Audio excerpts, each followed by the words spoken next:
As you can see here, I started my career history in Oregon. We would pick blueberries during the summers. My grandpa would take them to the Saturday market, so he'd pay a bunch of his neighborhood kids to pick during the week. And then I would pet sit here and there for various people.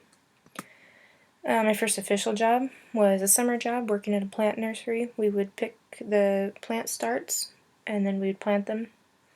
And then in 2009 I graduated and moved to Colorado for college. I was an Army ROTC cadet, so my job was to be a student. 2013, I commissioned as a second lieutenant into the Army. I moved to South Korea, and I was the brigade strength manager for the 210th Field Artillery Brigade. Brigade strength manager basically just means I keep track of people, who we had, what job they did, what rank they were, when they were going to leave, so we could request backfills. After that, I was stationed in Texas with the 470th Military Intelligence Brigade. I started out as the S1's Plans and Ops officer, so as just S1 is Human Resources. So I just did the odds and ends jobs for the Human Resources section for a couple months until I was moved to 717th Military Intelligence Battalion. I was a Battalion S1, so I was the Human Resources Manager for that unit. 717th was by far my favorite job, and it was a really good team to work with. And then I was moved to 201st Military Intelligence Battalion. All of these were within the 470th Brigade. 201st is the last active duty interrogation battalion in the Army, and we inactivated just a couple months before I got out of the Army in June of 2017. A couple months later, I moved to Antigua, where I was a medical student.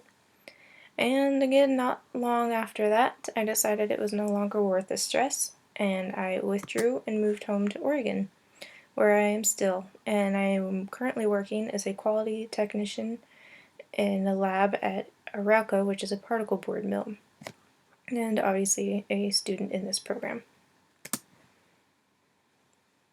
So my future career plans, we are all in a counseling program, so I think it's fairly obvious I want to be a counselor. I do want to have an office. I want to do traditional talk therapy and stuff, but I also wanted to combine a couple different aspects. I want to do equine therapy. I grew up riding horses, and I think it'd be awesome if we could work that into it, as well as having my sister be involved somehow. I want to incorporate some sort of nutrition. I think the mind and body are interconnected, so we can't really ignore one and expect to be healthy in the other areas. So maybe get a dietitian or a nutritionist in the office, or somebody I can at least refer to easily. And along those same lines, I want to maybe partner with a gym, maybe get discounts for clients or something. I haven't really gone into in-depth plans with that, but I think it would be good to incorporate somehow. So my 5-year plan, this is the whole thing drawn out, which is way too small to see, so in depth.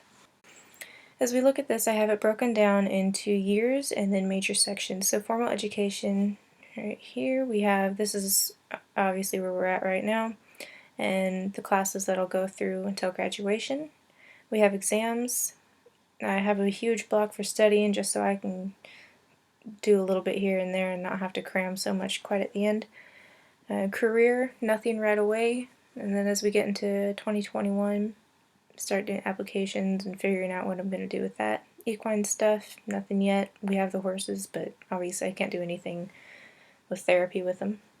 Continuing education, I have this on here just for things that might boost my resume. I know at residency they talk about motivational interviewing, and I'm gonna see what other things I can do along here. Family, this is just to keep track of like where my son will be and what my family will be doing. Colorado is going back for residency. As we move along, 2022, taking the NCE and hopefully not retaking it here. Graduation, maybe going back, we'll see. Career should be theoretically be an internship by then, building up my client base. Equine stuff, nothing quite yet here, but then in 2023 we move along and start hopefully getting that in progress and figuring out what we need for that. And continuing education, Again, I just have this kind of as building my knowledge base. That doesn't necessarily mean a class. So I have on here getting information from Dr. Knox. He does equine therapy, so I want to pick his brain and see what advice he can offer. PATH and EGALA are the equine certifications. Family, nothing. 2022, 23. That fall, my son will start preschool. And then moving into our last year, 2025. This is the ideal that I would have a private practice. The client base would be built up enough that we could do that and we could incorporate equine therapy, but that obviously is likely to be extended further than just 5 years from now. But the ideal plan would be to have that here. So how do I know if this will even work? So far I've just looked a lot on Google, a lot of other professionals, their websites, a lot of what I wish I'd known blogs, and taking notes on all that. I've done some budget projections of different things that I'll need in order to actually start my practice and how much it's going to cost in my local area. And then professors, so like the faculty mentors and the classes that we're in, hearing different tips from them. So how does my cultural background influence my plans? Well, I grew up in Oregon in the middle of nowhere, grew up riding horses, grew up going to church, went to a Christian high school, grew up in a middle-class family. And all of this is important and it influences what I want to do now because it's also where I'm at now, again. So having that background, understanding the area, understanding the people, understanding all of that is going to be important when they are my future clients.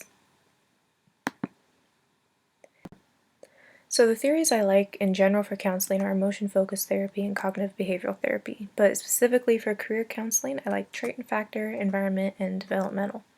They are what makes sense to me and they're what I've seen work. For trait and factor, if your skills don't match up with the job you're actually going to be doing, there could probably be a better fit. With environment, I've seen that be a huge factor into whether you're actually happy at your job or not. And then developmental, you do need a job that's going to grow with you and the different changes and stages in your life.